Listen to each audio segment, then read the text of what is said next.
Hey everybody, welcome to the 5.7 notes.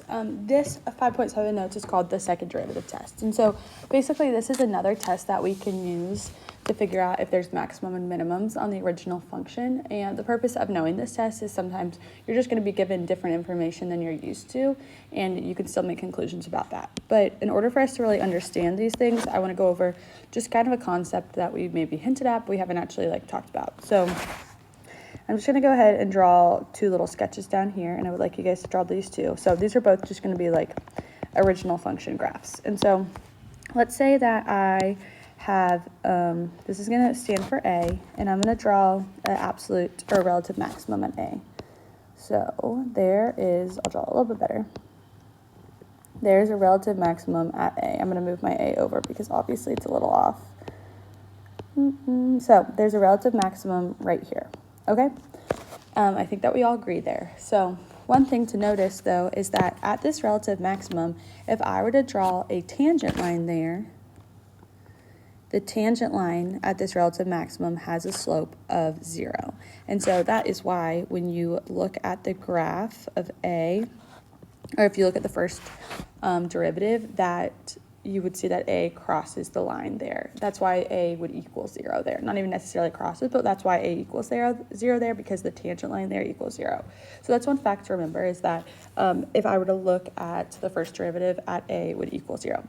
But another thing is this whole section right here, from here to here, this whole section is concave down. This is concave down, and this is also concave down. If I were to draw, we talked about one definition that you can use to memorize whether it's concave down or concave up is when you go to draw the tangent lines, would you draw the tangent lines above or below? And so if I were to draw all these tangent lines, I'd be drawing them above, and the tangent lines are decreasing. And so concave down, okay? What we've learned so far is that if a function is concave down, then what we see on the double derivative is we see that it's going to be less than 0. So this whole section is going to be concave down, which means specifically at A, it's concave down, and therefore on the second derivative, the y value of A would be 0. The f double prime A value would be 0.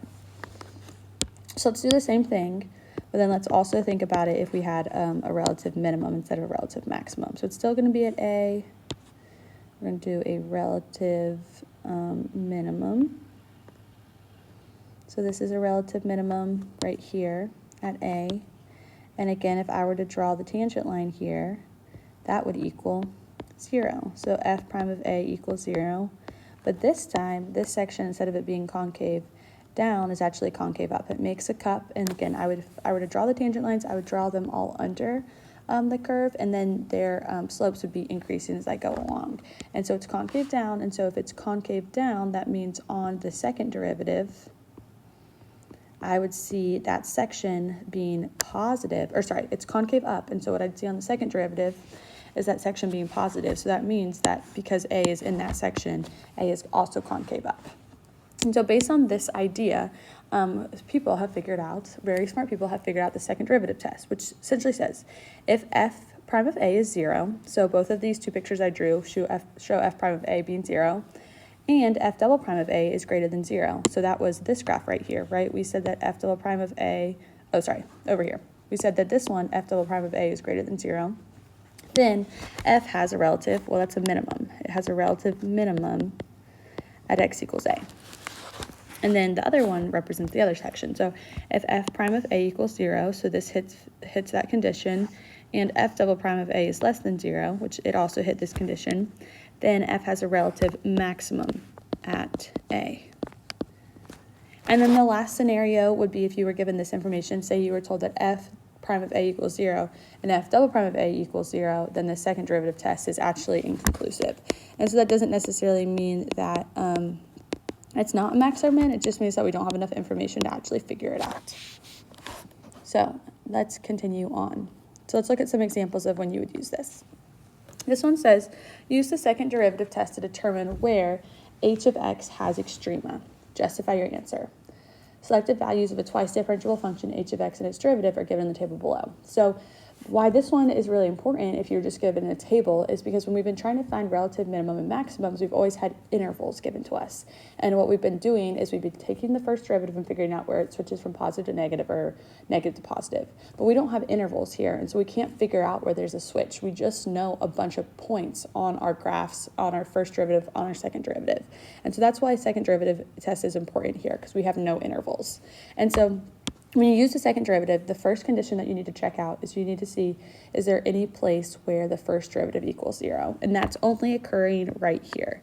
So the only possible place that we could have, based on the information given, obviously, but the only possible x value that we could have, a relative max or min, would be 7, based on the information I'm given, because h prime of 7 equals 0. So we know that h prime of 7 equals 0. Now let's go see what its double derivative is. So its double derivative is negative 4.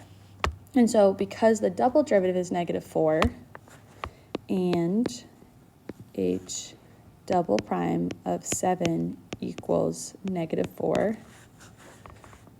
7, that's the x value, and then its y value is negative 6, the original point, is going to be a relative maximum. And then I'm going to write because of the second derivative test. So because of the second derivative test, so like we see, and I'm going to write over here that this is less than 0, okay? So because h prime of 7 is 0, and because of h double prime of 7 is a negative number, which is less than 0, 7 negative 6 is going to be a relative maximum because of what we just learned in the second derivative test. Also, you might be like, where did she get negative 6 from? So I'm answering questions about the original function, and so this value right here is the y value, and this table gave that to me. So that's how I figured that out. So that's how you do it. It's relative maximum. It's a little confusing because this is less than 0, so sometimes we're like used to thinking that as a minimum, but in this case it's different because it has to do with concavity, not necessarily like increasing or decreasing. So let's go on to the next one. Let h of 8 equals 0, or sorry, let h of 8 equals 5, h prime of 8 equals 0, and h double prime of 8 equals 4. State whether 8, 5 is a relative maximum, relative minimum, or neither. Justify your answer. So again, how do you know that you should use the second derivative test? To use the first derivative test, which is the max or min test, you have to know intervals, and we have no intervals. We just have points, but we are given really important points. We're given the fact that at 8 on the derivative, it equals 0, so there could be a max or min there. And then we're also told that h double prime equals 4, and that's a positive number. And so I'm going to write, because of the second derivative test,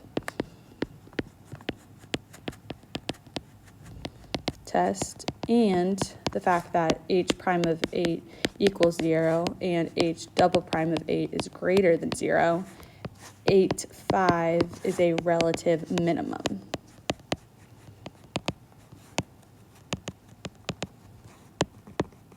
Voila. Okay, one more. This one actually is an algebraic one. Sorry, it got cut off, but it says using the second derivative test, state the x values where there could be a relative max, relative min, or neither. So our original function that it's giving us, well, it's not the original function, but it's giving us the function f prime of x.